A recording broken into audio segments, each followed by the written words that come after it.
Bonjour et bienvenue dans ce nouveau podcast spécial entrepreneuse.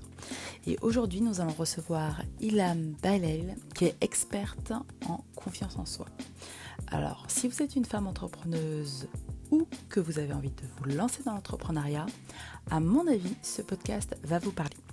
Pour les personnes qui ne me connaissent pas, je m'appelle Patricia, je suis lifestyle et money coach et j'accompagne les femmes entrepreneuses à obtenir l'argent qu'elles méritent tout en se créant le lifestyle de leurs rêves.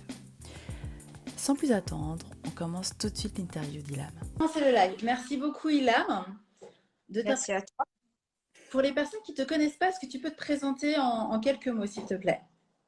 Bonjour à tous. Déjà, merci de ton invitation, Patricia, avant de commencer. Donc, comme tu l'as dit, je me prénomme Ilham. Donc, alors moi, j'ai 41 ans, bientôt 42. Pas pressée, mais bon. Je suis maman de 3 enfants. Je suis, comme on dit, même preneuse, tu vois, moitié entrepreneuse et aussi maman. Donc, j'habite en région parisienne, donc à Paris. Donc, et j'exerce en tant que psychologue avec différentes casquettes, notamment je suis aussi coach et j'accompagne les femmes en fait qui souhaitent vraiment retrouver un épanouissement personnel. Je les aide à développer leur confiance en elles et aussi à retrouver plus de sérénité dans leur domaine de vie, en fait, tous les domaines de leur vie, tout en, voilà, je les accompagne à déployer un peu leur potentiel, se connecter à leurs ressources et leur montrer que tout est possible et c'est ce qu'on va partager, je pense, aujourd'hui. Donc, et puis voilà, en général, après mes accompagnements, elles retrouvent bien sûr plus de confiance en elles, elles deviennent aussi plus épanouies parce que le but c'est aussi de s'épanouir et d'équilibrer et elles équilibrent plus leur vie, elles sont plus alignées avec elles-mêmes en fait, tout simplement. Donc voilà pour la synthèse de qui je suis. Et du coup, rentrer un peu plus en détail pour les personnes qui viennent de nous rejoindre. Je vous répète, du coup, sentez-vous libre de poser vos questions. Je les partagerai à Ilham dans la mesure où c'est une experte en confiance en soi. Donc, si vous traversez les challenges en ce moment ou si vous avez besoin de booster votre confiance en vous avant un rendez-vous important, sentez-vous libre de poser vos questions. Je lui partagerai avec grand plaisir. Alors, du coup, est-ce que tu es venue à la confiance en soi comme ça? Ou est-ce que du coup, tu as commencé ton parcours par je sais pas, le point A et en fait, ça c'est le point d'arrivée finalement de se dire, ok, je vais servir les femmes à augmenter leur confiance en elles pour qu'elles puissent finalement être épanouies dans chacun de leurs domaines de vie et justement pour avancer comme elles veulent, quoi. C'est clair, c'est clair. Eh ben non, parce que la confiance en soi, elle se gagne pas comme ça. Déjà, à la base, pour faire une petite parenthèse, la confiance en soi, on l'a tous en nous. C'est-à-dire, quand je parlais tout à l'heure de ressources, c'est-à-dire qu'elle est déjà naturelle. Ouais, elle est innée en fait, mais on la perd au fur et à mesure de notre parcours de vie, selon aussi certaines situations des épreuves de la vie et plusieurs facteurs va nous amener petit à petit à la perdre. Mais elle se perd comme elle se gagne, comme elle se développe. Donc c'est pour ça aussi que je me suis beaucoup. Alors moi, ce qui m'a poussé aussi à m'intéresser à la question, ça aussi c'est peut-être important, durant ces 15 années, parce que ça fait 15 ans que j'exerce voilà, dans cette profession. Et ce Mhm. que j'ai remarqué, c'est que souvent les points communs, les personnes qui venaient en consultation, que ce soit en thérapie ou en coaching, souvent étaient liées à un manque d'estime ou un manque de confiance en soi. C'était un point commun et je me suis dit, là non, il faut vraiment travailler dessus, sachant que moi-même, dans mon parcours, et je vais peut-être parler de mon parcours là, euh, c'est pas venu comme ça. Déjà à la base, j'avais pas du tout confiance en moi. Donc j'avais une estime de moi. En fait, j'ai eu un parcours de vie euh, pas très facile, on va dire, même si mon enfance était bien, mais elle a été quand même ponctuée, ça c'est important de le souligner, par pas mal de traumas, en fait, de traumatismes qui n'ont pas été sans conséquences dans ma vie d'adulte. Et là, il y a certains automatismes que je vais avoir, et ça, je vais peut-être en parler parce que ça, c'est important. Mais et voilà, il y a eu voilà, j'ai eu pas mal de difficultés déjà dès ma petite enfance en lien avec la scolarité. Donc j'ai eu une enfance au niveau de mon parcours scolaire qui a été très compliqué, très difficile, sachant que j'avais en fait cette particularité, et je l'ai toujours de toute façon, j'avais des troubles de l'apprentissage et notamment des troubles développementaux. Donc j'ai eu différentes dys et notamment une dyslexie, ce qui a fait que déjà ça a biaisé mon estime de moi-même. Donc très très tôt, j'ai vu que j'étais différente. La petite fille qui était en moi, voilà, sentait qu'elle était un peu à l'écart, différente, et petit à petit, tu vois, ça, cette difficulté scolaire, cette particularité, en fait, elle a impacté ma confiance et mon estime dans ce que je pouvais être capable de faire, en fait, voilà, au niveau de cette confiance en soi. Et petit à petit, ça a impacté et jusqu'à l'âge adulte. Hein. Jusqu'à l'âge adulte, pourquoi? Parce que j'étais dans des mécanismes où je cachais, je contrôlais cet handicap invisible, il faut dire ce qu'il est.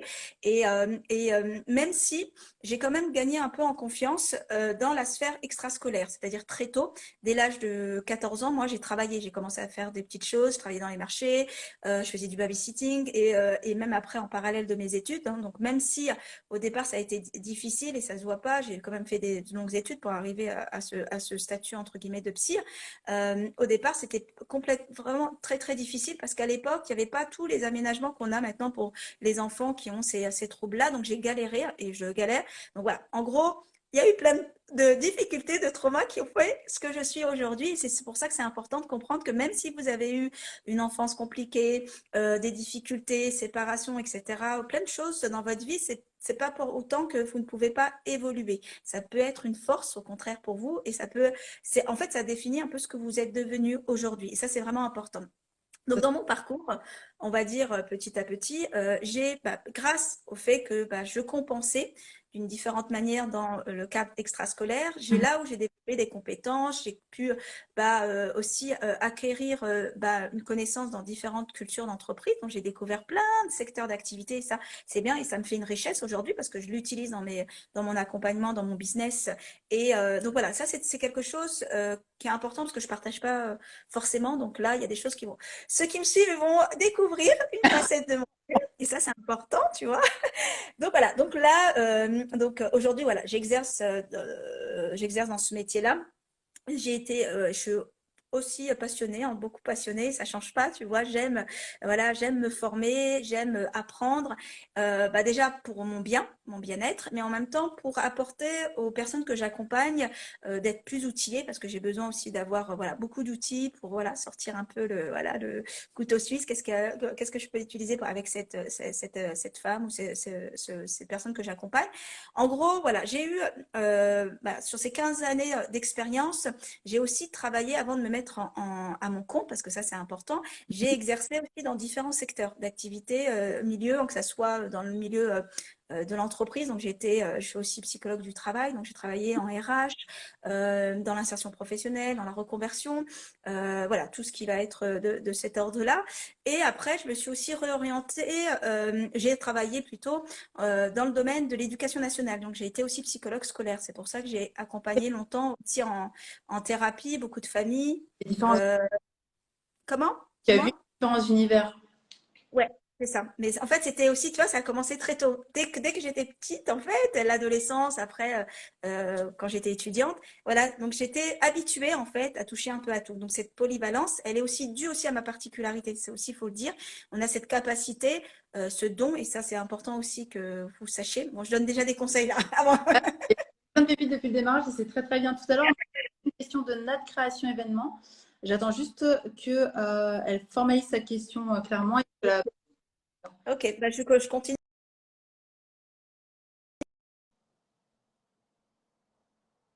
On va dire, j'ai accompagné, voilà, même à l'éducation nationale, j'ai occupé aussi voilà, un poste j'étais bien en fait, j'étais bien parce que ça me plaisait, parce que j'avais plusieurs casquettes aussi, même là, hein, j'ai occupé différents postes, que ce soit chargée de formation à côté de mon poste de psy scolaire, j'ai été aussi chargée de mission académique sur le volet là, mais c'est plutôt, voilà, on va dire plutôt sur le volet égalité filles-garçons. Donc le côté, tu vois, la question de la femme, c'est une question, voilà, qui m'a toujours intéressée. Et en plus, tu vois, j'ai eu des postes qui correspondaient vraiment à mes valeurs. Tu vois, c'est marrant, mais plus j'avançais dans mon parcours, plus je m'approchais. Après, par exemple, j'ai fait aussi quand en fait, j'ai pas eu mon diplôme du premier coup. Bah, si, j'ai eu mon diplôme du premier coup, mais mon DUG. Mon DUG, c'était à l'époque, tu vois, maintenant c'est la licence. Mais à l'époque, j'avais pas eu mon DUG du premier coup. Ce que j'avais fait, c'est que j'avais la deuxième, quand je l'ai raté, j'ai fait une école de RH à côté. Et je l'ai fait en alternance, tu vois, pour te dire, la fille qui arrête pas. Ça, c'est bon. Mais ça fait partie de ma personnalité. En fait, j'ai besoin. Ça me nourrit. la société pouvait identifier comme quelque part une faiblesse qui n'était pas prise en charge, en fait, toi, tu en as fait une force et c'est une réelle force parce qu'en fait, c'est grâce à ça que tu t'autorises à servir au mieux tes clientes en fait et qu'elles ont toutes les clés, en fait, tous les outils à leur disposition. Ça, c'est génial. Tapissime. Excuse-moi, je te Ouais. laisse. Mais je le partage pas, hein, tu vois, ça, je le partage pas beaucoup. Et là, je commence à me débloquer parce qu'on a besoin aussi, même nous, en tant que, même si on est dans la relation d'aide, on a besoin aussi, nous aussi, d'être accompagnés. J'en parlerai peut-être tout à l'heure dans les conseils. Mais c'est vraiment important aussi de comprendre que voilà, notre parcours de vie fait notre force, mais aussi ça nous permet aussi d'apprendre à nous connaître, c'est-à-dire d'être dans une meilleure connaissance de soi. Voilà, le fait de faire de faire une marche arrière et puis de voir le parcours où on est passé, ça permet aussi de partager, de pouvoir inspirer aussi les femmes, parce que ça aussi c'est important, qu'elles s'autorisent aussi à se donner cette chance de voilà d'avancer, même si voilà toutes ces expériences, c'est des choses qui peuvent nourrir l'autre. Et ça voilà, c'est pour ça que maintenant je commence vraiment à partager un peu mon histoire et c'est important qu'on l'entende. Donc voilà, en gros voilà, j'ai fait ça, mais après j'étais petit à petit c'était pas assez pour moi, tu vois. J'étais frustrée parce que je prenais pas beaucoup d'initiatives. En fait, il y avait beaucoup de directives. J'étais plus alignée en fait avec aussi mes valeurs parce que j'avais cette valeur liberté qui est très importante, qui est très haute pour moi hein, aujourd'hui. Elle a toujours été de toute façon. Et je voyais que voilà, j'avais besoin de faire par moi-même. Et donc, à côté de mon activité salariale dans mon parcours, je me suis lancée en fait. J'ai pas attendu souvent. Nous, les psys, on attend d'avoir voilà beaucoup d'expérience pour pouvoir se mettre en libéral. Moi, non, moi, je me suis dit, je vais tester, c'est en testant, en développant les compétences que je vais apprendre. Donc, à côté, le week-end, donc j'avais un cabinet c'était Boulogne à l'époque, où voilà, j'exerçais là, j'accompagnais les enfants, parce que comme c'était aussi, donc après, j'ai commencé à accompagner les parents, j'ai vu qu'il y avait beaucoup de problématiques autour de l'éducation et tout, et de la scolarité. Donc, ça me permettait de confirmer en fait mon projet, cette intention de me lancer, mais à temps plein. Et après, j'ai lâché mon poste. Pourtant, me plaisais, je pouvais évoluer, etc. Mais j'ai lâché parce que je voulais être alignée avec ces valeurs, aller vraiment dans l'accompagnement individualisé. Et en même temps, je voulais aussi développer ma spiritualité qui me tenait à cœur. Donc, petit à petit, je me suis lancée. Et après, c'était tout un autre parcours là, quand je me suis lancée. Donc voilà, je me suis lancée petit à petit. Je me suis formée.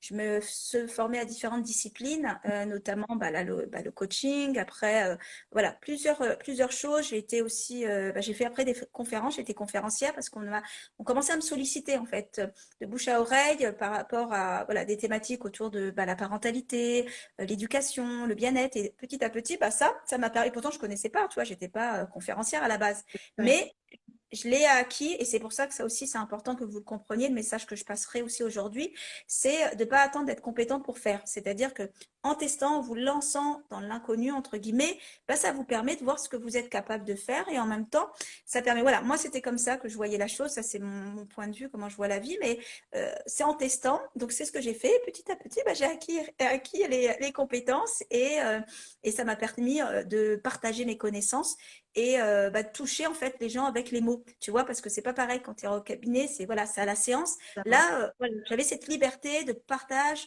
à un plus grand nombre de personnes. Donc ça, c'est ce qui m'avait plu. Ton parcours résonne pour les personnes présentes, hein. Il y a plein de cœurs Donc, qui. j'ai pas vu Voilà. les commentaires. Je te dis, il Bonjour, y a pas de pour ça. Il y bonjour à tous. a Salam à tous. de Corinne. Donc voilà, en gros, et puis aujourd'hui, voilà, je kiffe ce que je fais. Yes, top. Et en fait, ce qui est génial, c'est que toi, tu t'es vraiment autorisé à expérimenter. C'est-à-dire que, comme tu disais si bien, tu n'as pas attendu quelque part que tout soit parfait, de cocher toutes les cases pour dire, bon, ok, là, maintenant, je fais le premier pas, en fait. Là, tu t'es dit, non, j'expérimente, je teste, je vois. Et c'est aussi ce qui t'a permis d'arriver à là où tu en es aujourd'hui. Parce que, en fait, tu sais ce qui te convient, ce qui ne te convient pas. Tu sais comment apporter les clés aux personnes que tu accompagnes. Et ça, c'est génial, tu vois. Et alors, du coup, j'ai une petite question pour toi parce que c'est vrai que quand tu as commencé à te dire, bon, voilà, après, je me suis lancée et ça a été une autre aventure. Est-ce que tu as eu des challenges? Alors là, c'est vraiment la casquette entrepreneuse hein, que je souhaite que tu partages. Est-ce que tu as eu Ouais. des challenges qui, pour toi, pourraient servir, notamment dans la manière dont tu as réussi à les dépasser, pourraient servir la communauté et les entrepreneuses qui nous suivent? Alors, les challenges. Alors moi, j'aime bien les challenges. Alors, effectivement, je pense que les challenges, on en a on en a plein en fait. Quand on est entrepreneuse ou quand on se lance à son compte, bah déjà le début, comme je te le disais tout à l'heure dans le parcours, bah, c'était un challenge. Là, il fallait trouver bah, des clients, des patients en fait, avoir aussi les compétences, on va dire techniques, comment je fais pour m'installer, comment je dois, voilà, tout ce qui est administratif et tout. Donc déjà, c'était un challenge d'aller chercher l'information, de pouvoir savoir, voilà, est-ce que ça va. Bah, au départ, on peut douter de soi, on va dire, bah, est-ce que ça va marcher, est-ce que j'ai bien fait le bon choix, etc. Donc le premier challenge, ça a été déjà ça, c'est voilà, de prendre cette décision. De voilà, je lâche vraiment, voilà, je lâche, je m'insécurise, hein, c'est-à-dire voilà, je vais être dans l'inconfort pour vraiment faire ce qui m'anime et ce qui va me plaire, etc. Donc déjà, je pense que c'était ça. Après moi, mon challenge qui était un peu compliqué, c'était les limites. Euh, j'avais du mal à mettre des limites aux gens en fait. Voilà, je donnais beaucoup, beaucoup, beaucoup et ça m'arrive parfois, hein. La preuve, tu vois, je partage beaucoup sur les réseaux sociaux, c'est-à-dire que je suis amenée à voilà à beaucoup partager. Je laisse peut-être pas la personne aller chercher l'information ou prendre conscience peut-être bah, qu'à un moment il faut qu'elle aille travailler un peu plus. Donc j'avais tendance à donner beaucoup de choses en fait, beaucoup. Je partageais beaucoup de valeurs et ça me portait défaut dans le sens qu'il y avait des fois pas de limite à la personne. Bah, l'être humain, il a besoin, tu vois. On est tous, on va dire, on est un peu égoïste, pas égoïste, mais on pense à soi en fait en premier. Donc on va avoir besoin toujours de la béquille, d'avoir quelqu'un. Bah, j'ai une thérapeute qui est à disposition. Des fois, bah, on m'appelait à n'importe quelle heure et j'étais à fond, tu vois.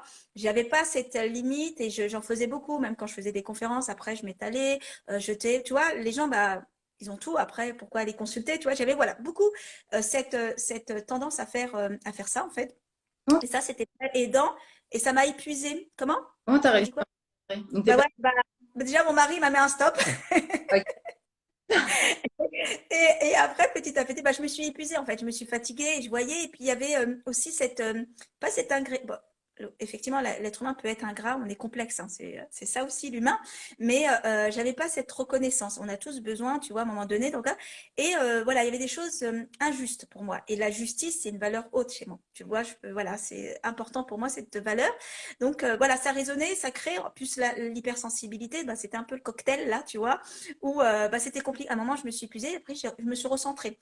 Et bah, après, j'ai été aussi accompagnée, coachée par rapport à ça, par le fait de mettre la limite. Mais c'était surtout, il y avait ça, mais il y avait aussi ce côté, dans mon challenge à moi, c'était ma casquette d'entrepreneur. Je n'avais pas du tout, il y a que quelques années, là, c'est assez récent, où je mets ma casquette de psy. En fait, ça va ensemble, en fait. C'est deux choses de beaucoup donner. Quand tu es dans le soin, on a tendance à oublier bah, qu'on est aussi une entreprise. Et j'avais pas du tout cette vision-là. Et je voyais que je m'épuisais, j'étais plat, je voulais faire plein de projets. Et à côté, bah, je voyais que bah, ça me prenait beaucoup de temps en fait, les consultations, le fait de prendre du temps avec les gens dans la journée et que voilà, je m'oubliais un peu sur cet aspect-là. Et petit à petit, bah, j'ai développé cette casquette d'entrepreneuse. Donc j'ai été coachée par une coach business pour vraiment travailler ma communication, ce volet-là. Et c'est elle qui m'a dit, mais attends, toi tu mets un tarif, toi tu mets un truc, mais là tu as une plaquette, t'as ceci, tu vois. Avant j'étais pas du tout dans ça, c'était, voilà, je faisais mes consultations. J'étais vraiment, et ça c'est Bon, une difficulté. Ouais, et ça, c'est une difficulté. Alors, je ne sais pas si vous, ceux qui sont présents, si vous êtes dans le soin ou dans le bien, souvent dans le bien-être ou dans les professions d'accompagnement, souvent, bah, on a tendance à beaucoup, comme on est altruiste, on a tendance à trop donner et à oublier que bah, on est quand même une entreprise. Si on ne la fait pas vivre, bah, à un moment, bah, on ferme et on ne peut plus faire notre métier qui nous plaît, en fait. On ne peut plus aider les gens. Donc voilà, ça, il m'a fallu du temps, en fait, pour accepter cette notion-là, tu vois. Même si mon mari me disait, ouais, mais attends, là, tu fais quoi là? Bah, reste, là, c'est du gratuit que tu fais. Donc, tu vois, j'avais toujours aussi ce retour derrière, mais voilà, ça, c'était un gros challenge pour moi. Ouais, ça, c'était, ouais. c'est important de le Ouais. souligner, parce que des fois, on s'en rend pas compte. On se dit, ouais, mais justement, on est dans une relation d'aide, donc on a envie d'aider les autres, et du coup, on est... Mm. Et ce sont peut-être nos amis, notre entourage. Oui, mais en fait, c'est notre profession surtout, en réalité. Et on a décidé de choisir ce métier pour pouvoir aider le maximum de personnes. Et comme tu dis si bien, on est une entreprise, donc du coup, quelque part, il y a aussi un tarif à fixer en fonction de la valeur que l'on reconnaît, la valeur que l'on apporte, etc., etc. Donc ça, c'est topissime.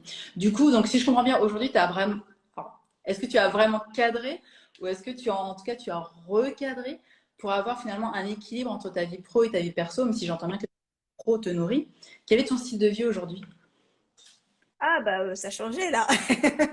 Alors, il y a plein de choses qui ont changé. Bah, déjà, bah, le fait déjà que je me suis moins petit à petit, j'ai vu que bah, ça m'épuisait et que voilà. Et comme j'ai tendance à vouloir aussi faire d'autres choses, comme j'ai besoin de développer aussi ma créativité, tu vois, j'ai besoin, voilà, je suis quelqu'un qui a besoin de changement. Je me lasse vite en fait. C'est même dans tout, c'est ma personnalité. J'ai besoin, voilà, quand j'ai besoin de même dans tout en fait, même dans mon style vestimentaire, je vais changer d'un truc à l'autre, tu vois, voilà, ça fait partie de ma personnalité, j'ai besoin de faire des choses en parallèle qui vont me nourrir. Donc ça, petit à petit déjà, je me suis dit toujours faire la même chose, revoir toujours les mêmes problématiques, etc. Ça, voilà, à un moment, c'était lassant. Et bah, comment j'ai fait? C'est simplement, bah, je me suis centrée sur ce qui m'animait, en fait, ce qui m'animait et sur quoi j'étais alignée, mais surtout, je voulais équilibrer, c'est-à-dire de pas donner, j'ai 3 filles, 3 enfants, donc je voulais aussi équilibrer tous les conseils, en fait, que je donne aux gens.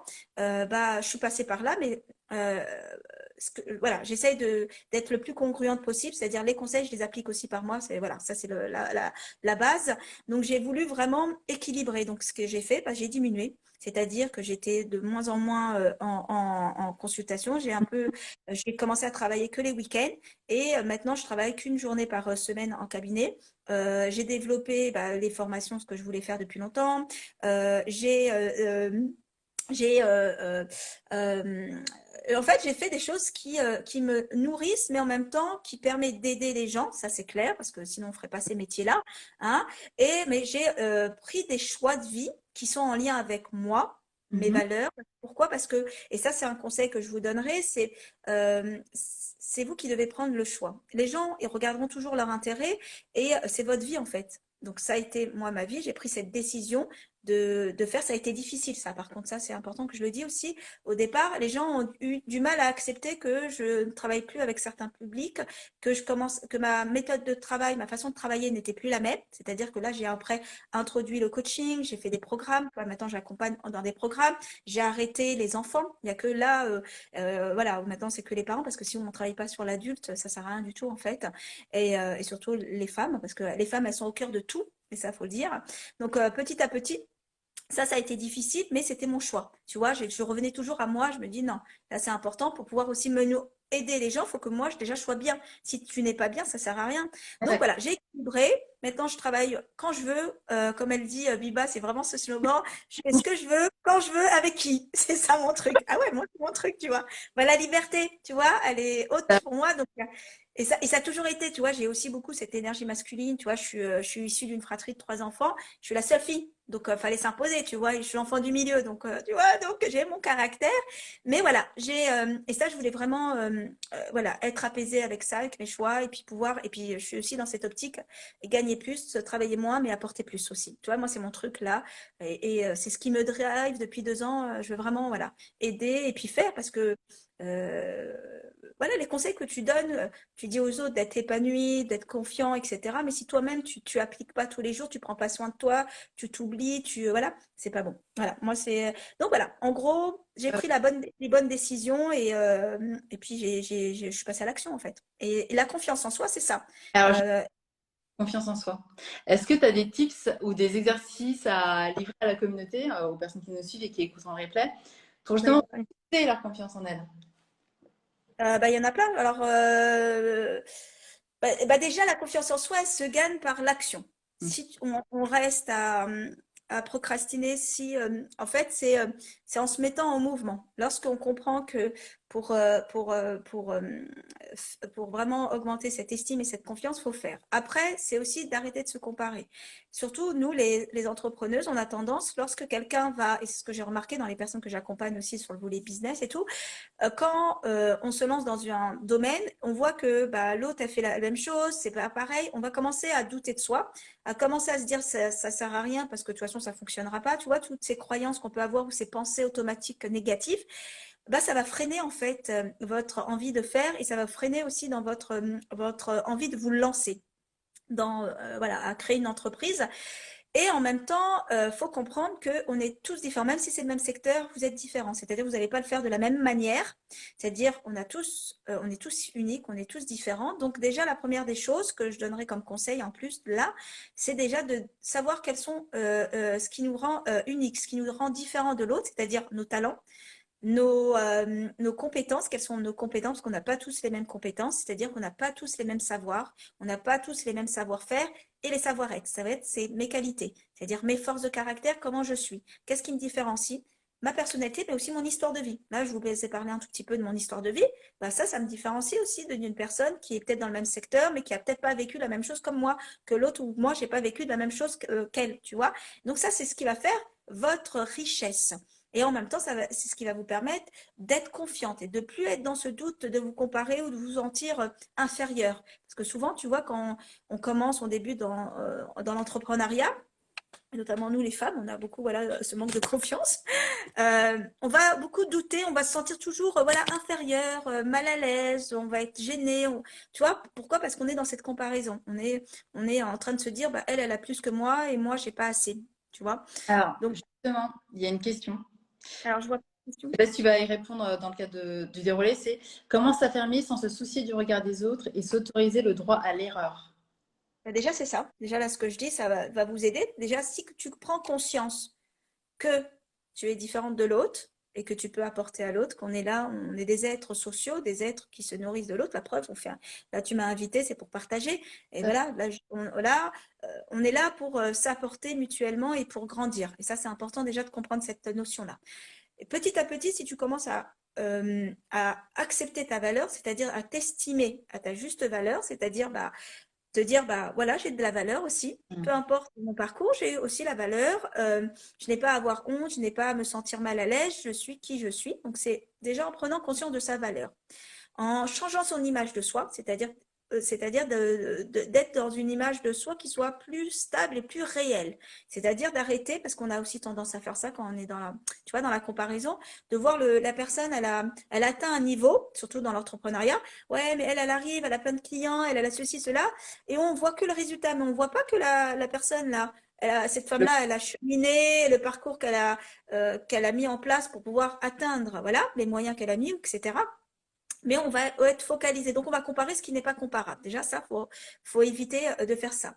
Après, c'est aussi de s'autoriser à évoluer, s'autoriser aussi à se former. Donc, si tu n'as pas les savoirs, on va dire, ou les savoir-faire, bah, va te former. Autorise-toi. C'est pas parce que tu vas te former. Nous, on se forme tout le temps, tu vois. Aussi, autorise-toi à être accompagné. Ça aussi, c'est un élément important. Si tu vois qu'il y a trop de blocage au niveau de ta confiance en toi, parce que c'est peut-être lié à des traumas ou des freins, on va dire, inconscients, bah, va essayer de voir qu'est-ce qui bloque, qu'est-ce qui fait que tu procrastines, qu'est-ce qui fait que tu te sens toujours dans ce syndrome de l'imposteur, tu vois, et c'est souvent un manque de confiance hein, ou des peurs. Travaille tes peurs. Donc, le conseil aussi que je donnerais, c'est d'identifier aussi, de mieux gérer ses émotions et notamment d'identifier ses peurs. Ça. Là, Ouais, parce qu'on est, c'est on vous est, aujourd'hui. ouais, c'est une réalité. C'est-à-dire, on est drivé par nos peurs. Alors que nos peurs, la plupart de nos peurs, et je vous le dis, je vous le conseille, hein, moi qui accompagne depuis longtemps l'humain, et je le vois, et même moi, hein, je suis passée aussi par là, quand je vois certaines peurs, des fois, on s'invente des trucs. Mais pourquoi? Parce que on est dans des peurs irrationnelles. On est dans l'imaginaire. 99% de nos peurs, Oui. elles ne se réalisent pas. Et c'est notre cerveau reptilien qui est en mode voilà, survie, la peur pour nous, etc. Mais c'est son rôle, lui. Donc, essayez déjà ça peut vraiment vous aider à aller de l'avant et vraiment vous lancer ou bien développer votre entreprise si vous êtes déjà dans l'entrepreneuriat. Donc, ouais, il y a ça. Bon, déjà, déjà, D'accord. ce stade, il y a plein de choses. Bon, est-ce qu'il y a d'autres. Alors, je vois pas les questions pour Alors, voir un peu. il y avait cette question que je t'ai formulée. Je regarde juste, je check pour savoir s'il y a d'autres questions. Tant qu'à faire. Je crois pas, parce que c'est vrai que tu as donné des tips au fur et à mesure. Il y a Nat qui a dit qu'elle avait une question, mais elle ne l'a pas formulée. Donc, Nat, si tu es là, je t'invite à formuler clairement ta question. En tout cas, elle disait magnifique parcours, Ilham. Donc, Merci, merci, je vois pas c'est qui, mais merci. Mais il y a une chose aussi qu'on n'a pas dit, nous, les challenges. J'ai oublié ça. Tu vois, quand tu es entrepreneuse, et ça aussi, ça peut être aussi quelque chose qui va vous aider dans votre confiance en vous, mesdames. C'est quand on est on est entrepreneuse, on occupe plusieurs casquettes. Toi, au départ, on est gestionnaire, tu es comptable, tu es community manager, tu dois faire tes trucs. Alors ça, c'était la galère. On teste et franchement, faites-le passer. Moi, j'avais créé un blog, je suis passée, j'ai testé. Après j'ai délégué, mais au départ, j'ai tout testé. Et ça va aussi nous aider à développer nos compétences, mais aussi notre confiance. De dire, ah bah j'ai testé ça, maintenant je connais ça, j'ai assez de recul pour pouvoir peut-être aider une autre entrepreneuse. Mais tout ça, c'est aussi un challenge. Et plus on se met des défis, plus on développe aussi notre confiance en nous. Donc ça aussi, c'est vraiment important j'ai oublié de le dire ça. Ça aussi, c'était c'est aussi un défi pour nous, mais en même temps, ça nous apporte dans notre confiance en nous. Je pense. Je suis en train de réfléchir si j'ai. Non, mais énormément de. Alors, il y a une autre question, c'est comment faire pour ne pas s'éparpiller, justement, vouloir toucher à tout. Parce qu'effectivement, il y a une adaptation qui est nécessaire pour évoluer, pour savoir ce qui nous plaît, ce qui ne nous plaît pas. Par contre, après, c'est comment ne pas s'éparpiller et finalement perdre du temps et l'énergie, faire du surplace quelque part. Peur de ne pas être complétée, alors peut-être peur de ne pas être complète, à voir. Complète, ouais. Complète. Alors, à cette question, qu'est-ce que je répondrais? Là, oui, ça, c'est le risque. Quand on est d'un profil, entre guillemets, comme moi, qui a besoin de faire plein de choses, etc., ça, c'est notre risque de s'éparpiller, effectivement.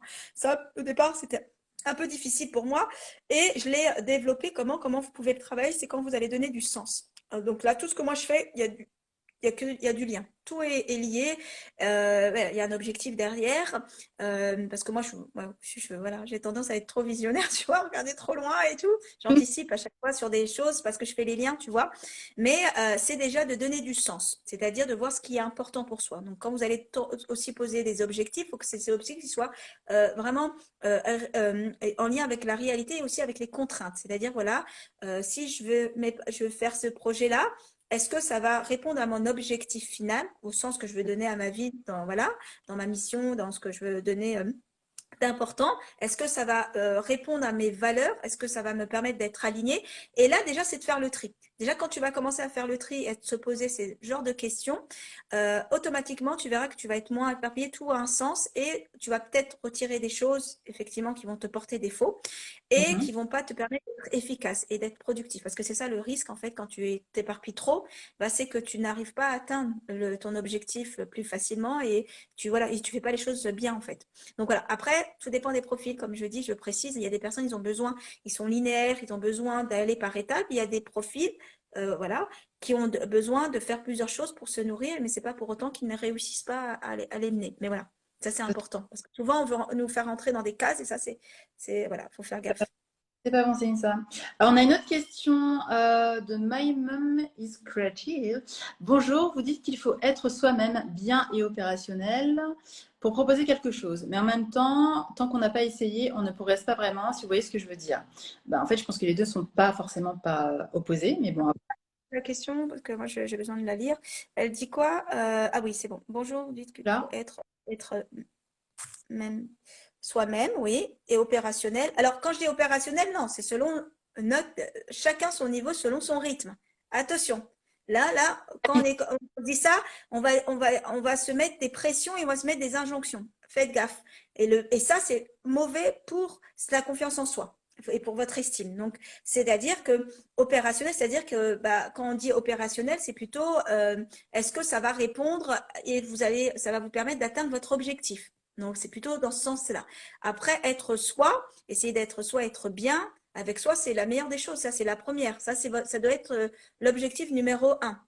Parce qu'après, la performance est opérationnelle, la performance, même, en fait, quand on travaille aussi cette confiance en soi, qu'est-ce qui va se passer? C'est que quand vous allez voir que vous allez réussir, vous allez développer votre sentiment d'efficacité. Qui dit efficacité dit opérationnel, dit productif, tu vois. Et en même temps, si j'ai développé ce sentiment d'efficacité, je développe mon sentiment de confiance. Et ça me donne envie de refaire, et c'est un peu le cercle vertueux. Pour proposer quelque chose, mais en même temps, tant qu'on n'a pas essayé, oui, mais c'est de se lancer, s'autoriser à le faire. Et même si on vous dit non, tu n'es pas compétent, tu n'as pas les diplômes, tu n'as pas peut-être certificat, etc. Non, essayez, tester par vous-même et essayer vraiment de vous recentrer sur vous et d'éviter, parce que souvent, ça va être aussi un facteur parasitant pour notre confiance. Lorsqu'on va être trop en train d'écouter les injonctions des autres, ça nous empêche vraiment d'aller de l'avant. Donc voilà, je pense que c'était un peu dans ce sens-là et moi, je répondrais plutôt dans ce sens-là pour cette personne qui a posé la question. Je pense aussi. On a une autre question. Est-ce qu'on peut parler de procrastination active? Si on touche à tout, c'est en quelque sorte ne pas vouloir se consacrer à l'essentiel par peur de l'échec. Alors, je pense pas. Je te laisse répondre, Yann, mais après, je pense pas. Je pense justement qu'il y a cette. Là, on parlait d'entrepreneuriat, de notre capacité à expérimenter, à savoir en fait ce qui nous correspond, ce qui ne nous correspond pas, quitte à déléguer derrière, hein. Et après, la procrastination active, est-ce que tu as des éléments à donner, Ilham, dessus? Alors, il y a deux choses dans sa question. Alors, déjà, procrastination active. De toute façon, la procrastination, elle est comme elle est. Il n'y a pas d'actif ou passif. On ne fait pas. C'est remettre au lendemain les choses. Alors, il y a plusieurs raisons, mais là dans ce que vous dites, non, ça peut être, il y a deux choses. Donc là, comment dire? La procrastination, elle peut être aussi un mécanisme de défense, c'est-à-dire une stratégie que ton cerveau va mettre en place, ton inconscient va mettre en place pour fuir bah, ce que je redoute, ça peut être la peur effectivement d'échouer, c'est-à-dire d'échouer, ou de réussir, parce que souvent derrière la procrastination, il y a ces deux peurs, c'est-à-dire qu'est-ce qui fait que je ne vais pas. Donc le fait aussi de toucher un peu à tout, il y a des profils de personnes qui vont toujours faire, être en action, en action. Mais pourquoi? Pour éviter ça, en fait. Donc, ils vont être amenés. Donc, il y a deux choses. Alors que la procrastination, c'est je ne fais pas, en fait. C'est pas je touche à tout, je ne fais pas. Mais dans le comportement de tout faire, de faire plein de choses et voilà, de s'éparpiller, ça peut être un signe de je suis dans la fuite parce qu'il y a une peur derrière. Donc, ça, c'est une parenthèse. Après, la procrastination, comme je le dis, il y a plusieurs raisons. Et ça, il y a la raison due aux peurs. Il y a aussi une raison physiologique. Et ça, c'est important de l'entendre. Et on ne le dit pas assez sur la toile. On est beaucoup dans oui, mais parce que vous êtes négatif, faut penser positivement, etc. Parce que non, c'est déjà, il y a la mauvaise gestion émotionnelle, donc les peurs, peur d'échec, peur de réussir, peur de ne pas être à la hauteur. Il y a aussi les croyances qui peut être un frein. Voilà, je crois que je vais pas y arriver, donc je vais peut-être voilà, m'orienter sur autre chose ou ne pas faire. Donc ça me démotive et j'ai pas envie de faire, donc je procrastine, je remets au lendemain. Et là, une des raisons aussi de la procrastination, c'est aussi lorsqu'on fait des choses qui n'ont pas de sens pour soi. C'est-à-dire que c'est pas aligné avec nos valeurs. C'est-à-dire que ça ne correspond pas. Donc c'est pour ça qu'on n'est pas motivé pour le faire. La motivation, c'est quoi? Tu as deux types de motivation. Tu as la motivation intrinsèque qui est propre à soi, c'est-à-dire je fais quelque chose parce que ça me nourrit, parce que je sais qu'il y a un sens pour moi, et voilà, ça me procure voilà, du plaisir ou de la récompense. Et l'autre, c'est la motivation extrinsèque, c'est-à-dire en dehors, c'est un peu la carotte et le bâton, tu vois. Et ça, on est tous conditionnés comme ça, tous, dans le monde du travail, à l'école. Et ça, c'est pas une bonne motivation. Pourquoi? Bon, elle s'estompe. Et c'est ce qui va faire qu'on va se démotiver et qu'on va procrastiner. Si on le fait pour quelqu'un, etc. Donc, lorsqu'on procrastine, une des causes, c'est le fait qu'il n'y a pas de sens. On n'est pas motivé, il n'y a pas la volonté, l'énergie, tu vois, pour faire. C'est ça veut dire que tu n'es pas aligné avec vraiment ton désir, tes valeurs, et tu n'es pas aligné vraiment avec le sens que tu donnes aux choses. Donc ça peut être aussi une cause de procrastination. Et la dernière que je disais tout à l'heure, c'est la physiologie. C'est-à-dire quand il y a des carences, et notamment une carence en dopamine, ça on ne le dit pas. Quand si tu es carencé en dopamine, bah, tu n'es pas motivé, tu n'as plus d'énergie, tu n'as pas envie de faire. C'est elle qui procure la motivation. Tu vois, donc il y a même cet aspect physiologique qui impacte notre comportement de procrastinatrice ou procrastinateur, tu vois. Mais c'est important. Donc voilà, ça c'est des choses, tu vois, par exemple, dans mes accompagnements, j'aborde tout, tu vois, la physio, tout. Parce que ça peut aussi être un frein à notre manque de confiance. Voilà. Et et de se lancer, en fait, dans l'entrepreneuriat. Tu as répondu à la question parce qu'en fait, il y a eu des tickets au passage. Donc, du coup. Alors, je regarde. Bon, Là, logiquement, c'était good. Ouais, c'est bon, parfait. Merci beaucoup, Ilham, en tout cas, pour toutes ces clés, parce qu'en fait, du coup, tu en as livré énormément. Donc, tu parlais tout à l'heure de ta générosité, du fait que tu donnais. Bah oui, bah, ça confirme. Tu donnes, tu donnes, tu donnes, tu donnes. Donc, ça, c'est génial.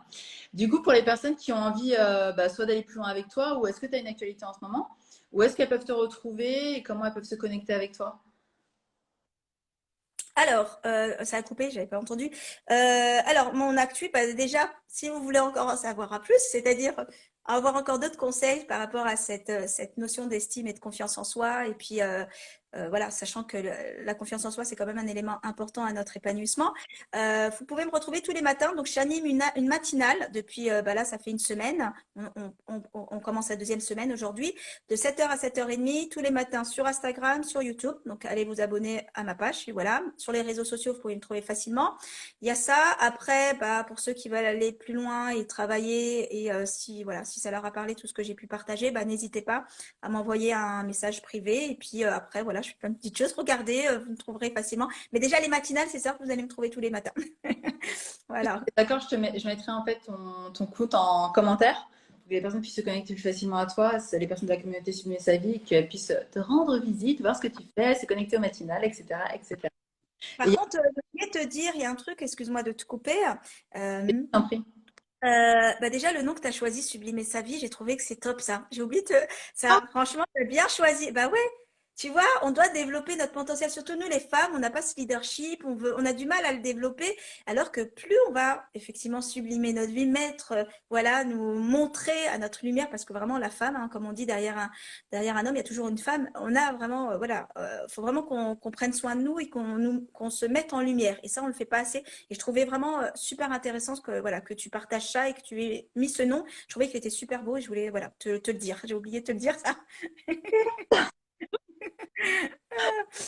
Il a infiniment pour tous les conseils que tu as livrés à la communauté, pour le temps que tu nous as accordé. Merci à toi. À livrer aussi, pour que les personnes comprennent bien que oui, en fait, il y a juste à oser expérimenter et puis être soi-même, en fait, être authentique. Et puis go, en fait. Hein. C'est la vie, c'est notre parcours de vie. Chacun a son parcours de vie et chacun s'autorise, en fait. Donc, ça, tout à fait. Merci à toi. Au revoir à tous. Salam à tous. Au revoir à tous. Merci encore de l'invite. Et puis, je te dis à bientôt, Patricia. À bientôt, Ilham. À bientôt. Si vous n'avez pas encore fait, je vous invite à vous abonner à ce podcast. En tout cas, j'espère que ce podcast vous a plu et on se retrouve très prochainement dans le podcast Osez briller avec une édition spéciale leaduse, entrepreneuse ou des conseils stratégiques pour vous créer la vie de vos rêves. Je vous dis à très vite mes chères leadeuses et je vous embrasse.